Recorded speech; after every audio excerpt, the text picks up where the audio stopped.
Hello, I am a single woman in my 60s. Since childhood, I held on to the belief in a reciprocal philosophy, thinking that my hard work and dedication would be met with equal effort in return. This mindset extended to my relationships, where I believed treating others kindly would result in receiving kindness in return. Even after marriage, I continued to hold this belief, assuming that by being considerate to my husband, he would reciprocate. In today's world, women aren't expected to sacrifice as much. But during my era, societal expectations were different. I willingly made sacrifices for my husband and children, confident that my efforts would contribute to future happiness. However, my marriage and family life didn't unfold as expected.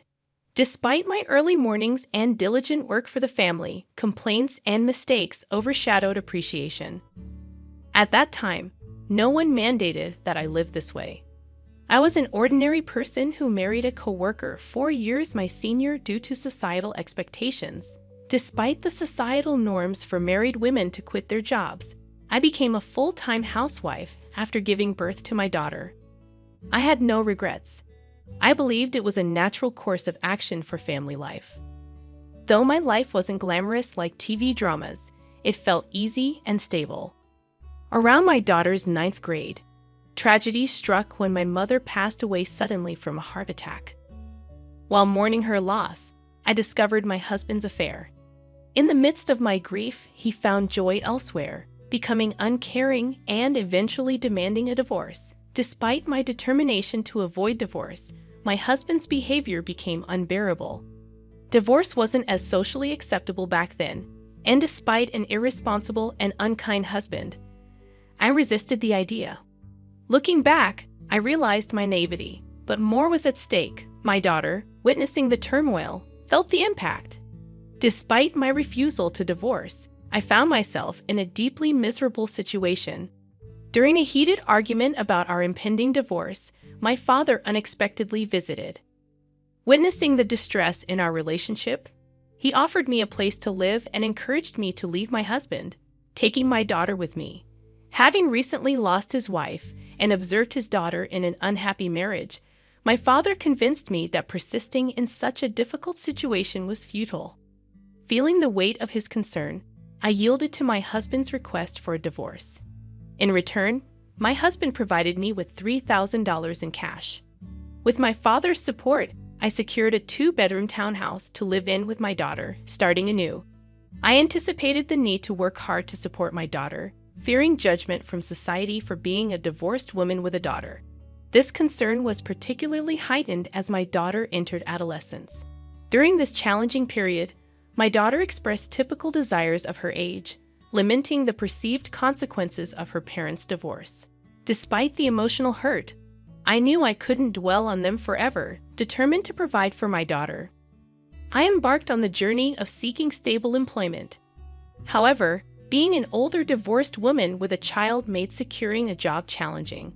Undeterred, I took on multiple part-time and nighttime jobs, even engaging in freelance work at home whenever possible.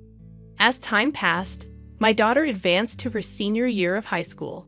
Despite financial constraints, she excelled academically, finding her own way to thrive.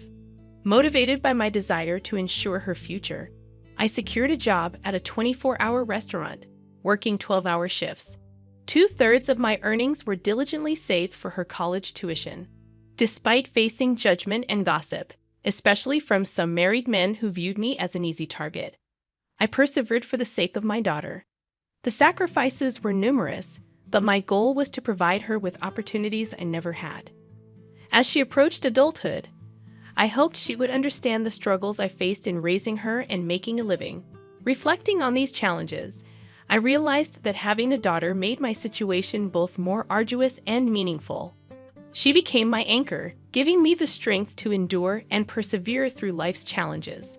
I held on to the belief that, in the future, my grown daughter and I would share stories about the hardships we faced and take pride in our resilience.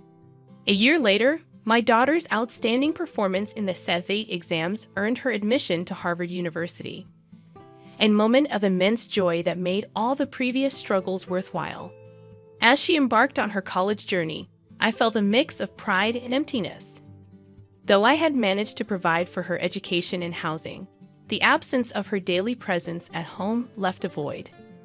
We maintained close contact through phone calls, and during the initial months of her independence, our bond deepened. Her newfound affection and connection were a source of comfort, and I cherished our evolving relationship. Despite the challenges, my daughter graduated from college without financial setbacks, fulfilling a dream we had worked hard to achieve. Anticipating that we could live together again, I was surprised when she secured a job at a defense corporation and chose to live independently.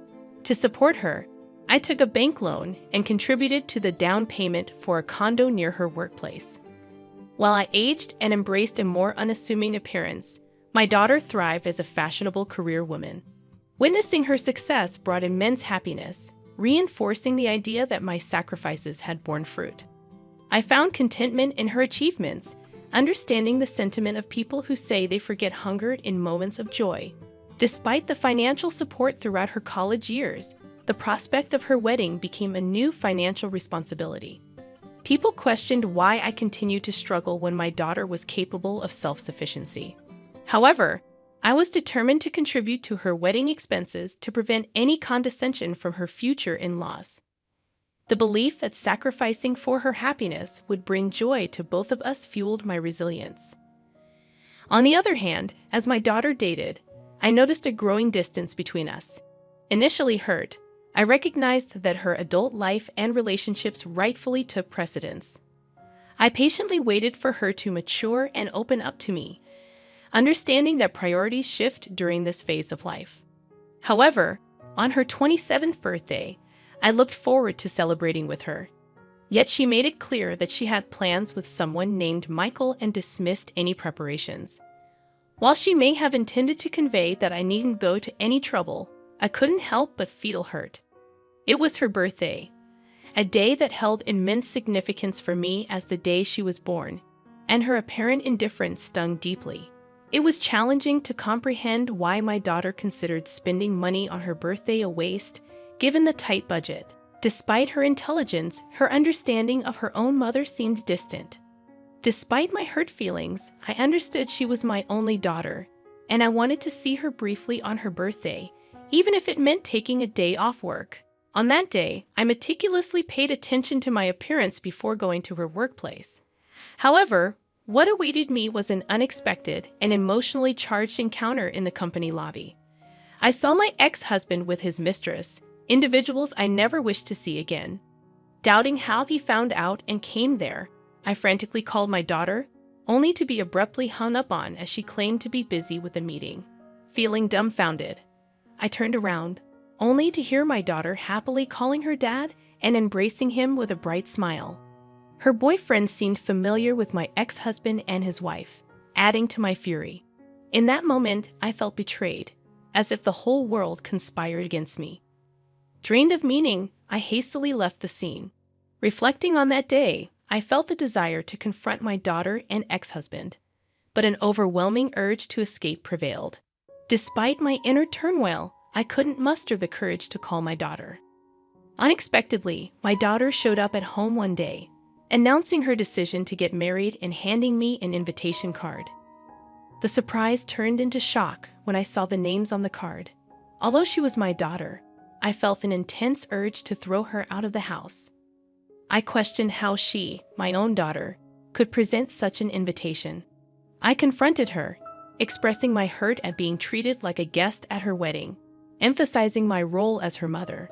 In response, my daughter apologized, stating she felt she had no choice. Despite her desire to marry Michael, she faced scrutiny from his parents over every detail about her. The situation left me grappling with complex emotions, torn between hurt and the desire to understand my daughter's perspective on her life-changing decision. The revelation from my daughter about her concerns regarding my divorced past and the challenges of being a single mother struck me deeply. She explained that revealing this truth could jeopardize her chances of marrying her boyfriend, as her potential in-laws might disapprove. In the face of this revelation, I couldn't help but express my frustration, reminding her of the sacrifices and struggles I endured to raise her. work at a restaurant, and fund her education. My daughter's response. However, her response stunned me. She dismissed the past, stating that her father and his new partner, the woman who played a role in breaking our family, had already met with her future in-laws. In her perspective, the present was what mattered most, and she prioritized her desire for a comfortable life over the difficulties we faced before. Feeling hurt and regretful, I spoke harshly to her for the first time in my life, expressing my disappointment in her attitude. In turn, she suggested that if I wanted to drop her from my life, I should repay her for the money I spent raising her. This exchange led to a heated argument, and she left my house in anger, proclaiming that we were now strangers. Devastated by the turn of events, I questioned the purpose of saving money for her wedding and felt a deep sadness when I looked at the wedding invitation she had left behind, with a different name printed where mine should have been. 3 years later, I received news that my father, who had been living independently to avoid burdening me, had fallen ill. Sadly, I learned about his condition only after his passing. The realization of being a poor daughter to him hit me hard. A few months later, I inherited a small condo where he had lived, a bittersweet reminder of the family ties and struggles that shaped my life. Upon realizing that I had money saved from my daughter's wedding in the savings account, I decided it was time to live for myself, even if it seemed somewhat late in life. I pondered the idea that in today's world, trusting only one child and sacrificing for them might not be the most fulfilling path. It was a realization that I should prioritize my own desires and needs before it became too late for me to enjoy life. As I contemplated this shift in perspective, a real estate broker and close friend from the restaurant where I worked suggested that I consider what I truly wanted to do. Despite societal expectations for women to sacrifice, I felt the desire to break free from that mold and live for myself. I harbored a feeling of regret and sorrow for the sacrifices I made over the years, and I yearned to pursue personal fulfillment. Inspired by my friend, I embarked on studying the real estate business and even delved into auction biddings. With some savings and money from selling my late father's condo, I seized the opportunity to take on a new challenge. In the surprising turn of events, I became a building owner overnight, residing in a prime location. 6 months later, after returning from a mountain climbing adventure, I found myself on the top floor of my building, now transformed into my home. Unexpectedly, someone knocked on my door, and I debated whether to pretend not to be home due to fatigue. However, curiosity prevailed, and I opened the door to find my pregnant daughter with a chubby-cheeked toddler in her arms. Tearful and distressed, she explained that she had been deceived by her husband, who turned violent and had affairs. Faced with impending childbirth and raising her young daughter, she sought refuge with me, despite my initial shock and the lingering hurt from our previous arguments. I couldn't turn my back on my daughter in need. She revealed that she had heard about my newfound success in real estate and wanted assistance. Despite the painful history between us, she pleaded for help, pointing out that she had a share in the money I had acquired from my wedding savings and inheritance. Caught between anger and compassion, I couldn't deny my daughter's plea for help. Despite her past actions, I recognized the vulnerability in her situation and knew that as a mother, I couldn't turn her away. The complexities of our relationship resurfaced, prompting me to grapple with the tangled emotions of love, disappointment, and the inevitability of family ties. I confronted her, saying, "I was the one who saved money for your education and your wedding, but you told me to get out of your life. Do I need to give you money now?" I only said that, but I didn't get any money back from you. It seems that in front of money, there is no use for the bond between a parent and a child. Now that you have money, you don't need a daughter, right? No matter what, I am still your daughter, so I have a right to your money too. I was once very proud of you, thinking that it was because of me that you were able to attend Harvard. But now I see that it was all in vain. I guess I was too busy making a living that I couldn't teach you to be a decent human being. I raised you as someone who is so selfish and can only think of yourself. I don't plan to give you one penny, so you can either go back to your husband or your wonderful father. You are too mean. Could you abandon your own daughter? Do you think other people would care for me at all? That wife already ran off with the money, and he has disappeared trying to look for her. If you abandon me, I'll become an orphan. Now I have a child and I'm pregnant, so how could you be so mean to me? Would you be happy if I died like that? When she screamed at me, I couldn't put up with her any longer, so I took out all the money I had in my wallet and threw it at her. Since you are acting so pathetic, I'll give you that. However, never come back to my house because I won't let you in. There's something that I learned in the meantime, just that your life is important. Now my life is important. You cannot put me in and out of your life at your whim. I coldly let my daughter and her child out of my house. Of course, I would not feel good about it since she was my daughter after all. However, I couldn't accept her because she still was as selfish as before, and I couldn't bury the past. However, I felt sorry for my little granddaughter, who was innocent and got kicked out together with her mom. After that, my daughter was too proud and never came to see me again. To be honest, I knew that she was such a daughter. So, has she repented for her past acts and begged me for forgiveness out of a quest? Pretending I was reluctant, but would have found ways to punish her wayward husband. But I was so disappointed that if she erased me from her life to marry her husband, she should have lived happily. Why did my husband and my daughter turn out that way, even though I lived a hard life? Now I see that the only person who is living a life the way I want to is only me alone. Thus, if anyone is living a life like I did on behalf of others, I want to say this one thing for sure. No matter how strong your relationship is with another person, be sure to take care of your life first. Even if everyone in this world betrays you, you will not betray yourself. In the end, happiness is not what you do for others, but what you do for yourself. I want to give that message through my story here.